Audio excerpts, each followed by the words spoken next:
Well, thank you very much, everybody. And it feels very good, actually, to be back on a construction site. You know, if you remember, not so long ago, we rebuilt the old post office into the Trump Hotel, and we sold it to Waldorf Astoria.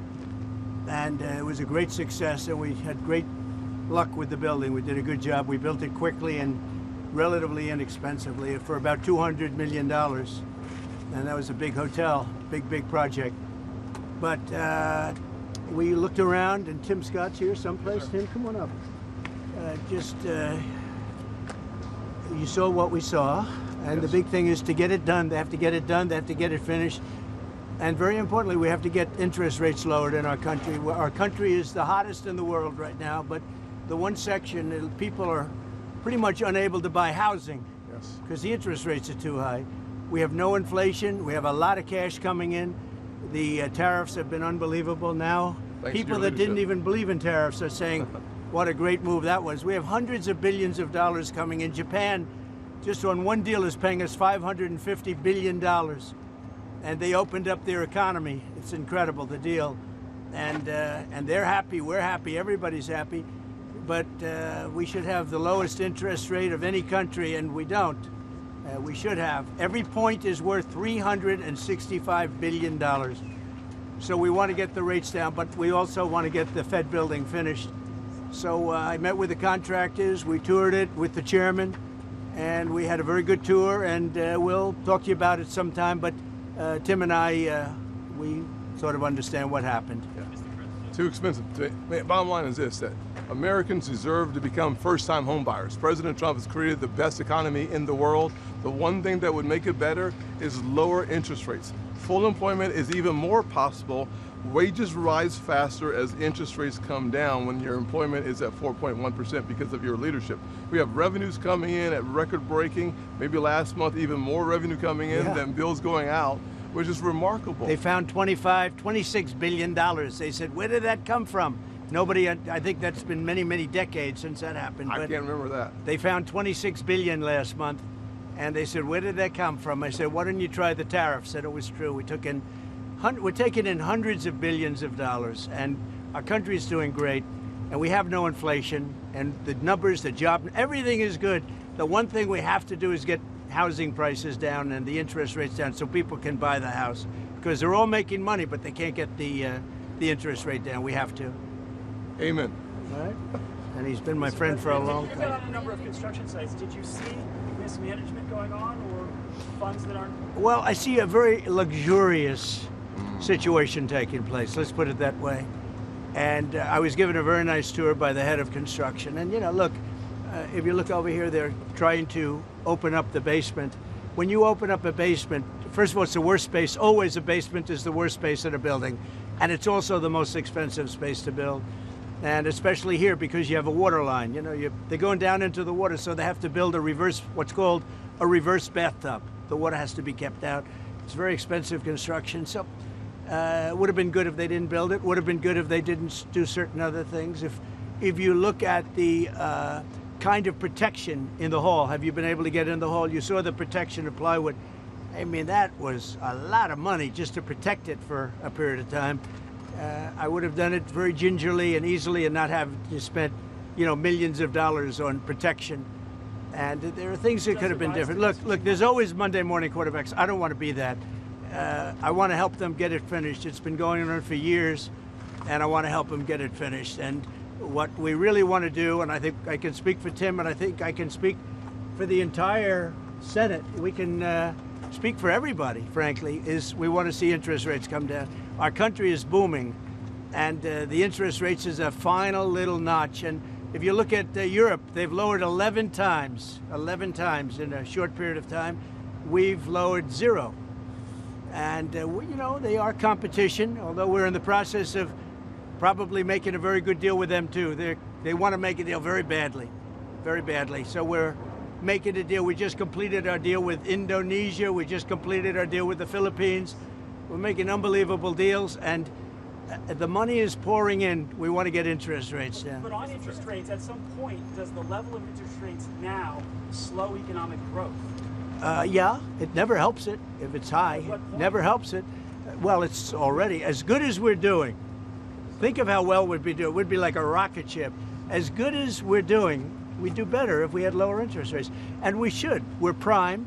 Don't forget, without us, the whole world collapses.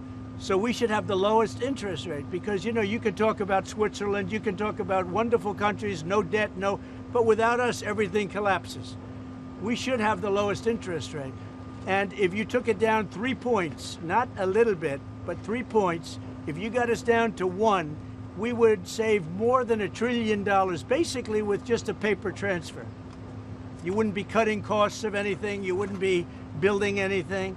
Just a move of the hand saying we're going to lower interest rates, you would save $1 trillion a year. And there's nothing you can do to save that kind of money. Well, we had a little talk about it, and I thought it was a very productive talk. He'll be able to tell you at his next meeting, but I will say that he did say the country is doing really well. And the country is really doing well. Yep. Mr. President. Yeah, please, go ahead. How would you describe your talk with him? Would you say that the energy was tense? Did you come No, I didn't think it was tense. No, I thought we had a good meeting. I really, no, there was no tension. There was no tension. I think he had more tension with my great senator to the right. He's a pretty tough cookie. He was, you might say, well, Listen, bottom line is we had an honest, candid conversation about some of the overruns at this building. We had it in my banking committee, and he said we were wrong, and turns out we were right. Thank God President Trump and his team took enough time to dig into some of the details, and the details are clear. We need to get this project done. We would like to keep it where it is or a little lower, but at the end of the day, the point is that instead of talking about interest rates, instead of talking about first-time home buyers, instead of talking about the heat in our economy, that's a good thing, we're talking about an overrun on the Federal Reserve building as opposed to the Federal Reserve objective of lowering and keeping our economy full. you know, as an example, they built parking spots under a building next door. Really expensive. That's very expensive. When you're starting to build parking lots, underground parking lots, that's a very expensive thing. A lot of people I know, they park their car and they walk a block or 2 blocks or something. My staff does. But it is a very expensive thing. But that is what it is, and that's okay. Mr. President, Is this project a fireable offense? What? Is this project a fireable offense for Jerome Powell? Look, I would love to see it completed. I don't want to put that in this category. It's a very complex thing that could have been made simple. I built a great hotel, and the great hotel that everybody in this group knows very well, it's called the Old Post Office, and it's a much bigger project than this, and I spent $200 million building it. And it was taken down to the steel, for the most part, taken down, you know, you've seen it go up. And I built it quickly, and I built it for $200 million. It was a much bigger job than this. I spent $200 million, and it's got marble bathrooms, the top fixtures, the best of everything, all brand new.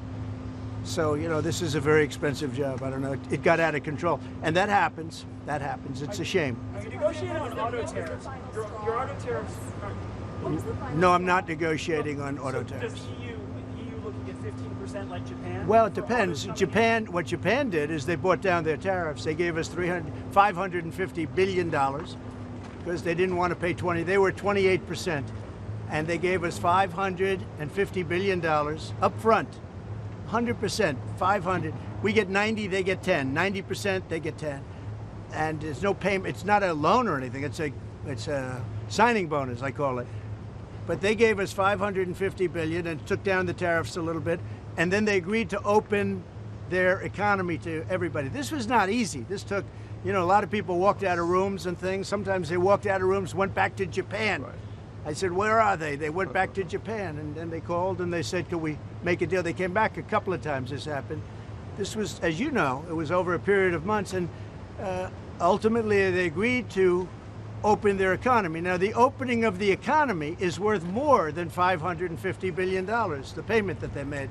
It's worth more. So between that and the payment, we reduced it down to 15%. But they were at about 28%, and then they bought it down, basically. But could other countries buy it down? Yeah, I would let other countries buy it down, sure. Mr. President, do you feel better or worse about your relationship with Fed Chairman after this meeting? I feel good about it. I mean, look, I have one dispute, and the dispute is there could be some things with money and where it comes from, how it's come from, how it's printed, where it's printed, all of the standard things with the Fed. But I just want to see one thing happen. Very simple. Interest rates have to come down. If the interest rates don't come down, we're knocking it out of the park with high interest rates. If interest rates come down, then that final little element kicks in. That's housing. And the sad part is that people, wonderful young people, young couples starting off, they can't get a mortgage because the rates are too high. Tim knows that better than anybody, I think. Mr. President, if the rates are hurting families in the country, why let that keep going for another 8 months? Why not just fire the Because to do that is a big move, and I just don't think it's necessary. And I believe that he's going to do the right thing. Do you have a name in mind? I believe that the chairman is going to do the right thing. I mean, it may be a little too late, as the expression goes, but I believe he's going to do the right thing. The fact is, it's so big what's taking place in America, where the king of Saudi Arabia says you have the hottest country anywhere in the world, and I thought you were dead 1 year ago. I thought we were dead. I just left NATO, as you know. They're agreeing to pay 5%. We're not paying anything. We send them the equipment. They pay for 100% of everything now for the war, Ukraine. But I just left NATO, and every one of those leaders said, every country, they said, and very smart countries, very successful countries, frankly, and every one of them said you have the hottest country in the world. We did that over a period of a year, less than a year. I mean, if you think, they say a year ago we were dead, and today, so I'm here 6 months, and we did it over, and we had the help of men like this and people like standing right behind me. They're great. Leadership matters. They're great professionals. They really are. They're great professionals, and in a short period of time, we made it the hottest country in the world. With all of that being said, we'd like to see, we can always do better, and we can do better if interest rates come down. Good job you do. You do a nice job. I watch you a lot. Thank you. I appreciate that, Mr. President. Do you have a name in mind to replace the chairman? I do. Or you one person? 2 people. Maybe 3. Any clues? I'd pick him, but I think he's not leaving the Senate. No, sir, I'm not. I'd pick Tim. Mr. Thank President, meant to put pressure on Jerome Powell to resign. No, there's no pressure. No. We want to have, his term comes up soon. I think he's going to do the right thing. Everybody knows what the right thing is. Even people that believed in, the higher rates, they're all on board. They all want to see the interest rates come down. It's very important. Mr. President, if he doesn't do the right thing and cut interest rates, as you said, would you then consider? I don't think we're going to do that. I don't think so. Investigate the newly declassified documents by Amber. Yeah, that's a terrible thing. I have great respect for Tulsi and the documents they found on President Obama, frankly. It was an Obama thing, but it was the people that worked under him also, working with him. And no, it's a very, very serious thing. Thank you very much. Mr. President, Thank you, Mr. President. Thank you, everybody. Mr. President, on Doha, what was the final straw for U.S. negotiators to pull out? Thank you very much, everybody. Right this way. Straight to cars. You're welcome. Straight to cars. Please let